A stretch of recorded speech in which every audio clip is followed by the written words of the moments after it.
নির্বাচনকে সামনে রেখে একটি রাজনৈতিক দল তাদের নির্বাচনের প্রচারণায় বিভিন্ন জায়গায় বলছে যে 12 তারিখ পর্যন্ত কোনো চাঁদাবাজি করা যাবে না। তার মানে হচ্ছে 12 তারিখের পরে চাঁদাবাজি করা যাবে। তারা পাবলিকলি এই ধরনের কথা জনগণের সামনে এসে বলার পরেও বাংলাদেশের জনগণ কোনোভাবেই 12 তারিখ তাদের পক্ষে রায় দেবে না। তারা অনেক প্ল্যানের কথা বললেও গত 17 মাসে তারা তাদের কার্যক্রমের মাধ্যমে প্রমাণ করে দিয়েছে তারা বাংলাদেশে আগামী দিনে কি করতে চায়।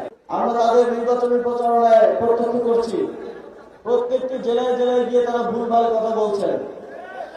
নীলফামারীতে যেখানে মেডিকেল কলেজ আছে সেখানে বলছেন মেডিকেল কলেজ করে দিবেন। কুমিল্লায় যেখানে ইপিজেড 25 বছর ধরে আছে সেখানে বলছেন ইপিজেড করে দিবেন। আমরা দেখছি যে ময়মনসিংহে যেখানে ভুট্টা চাষ হয় সেখানে বলছেন সয়াবিনের চাষ হয়।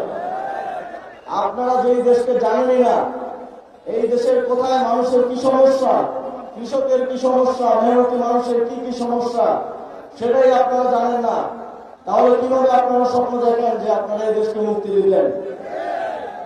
সুতরাং বাংলাদেশের জনগণকে সিদ্ধান্ত নিতে হবে, তারা কি দেশের অলি গলি থেকে উঠে আসা, রাজপথ থেকে উঠে আসা, গণঅভ্যুত্থান থেকে উঠে আসা নেতৃত্বের পক্ষে তাদের রায় দিবেন, নাকি বিদেশে আরামে আয়েসে জীবনযাপন করা আপনার আমার সমস্যার কথা যারা জানেন না তাদের প্রতি রায় দিবে?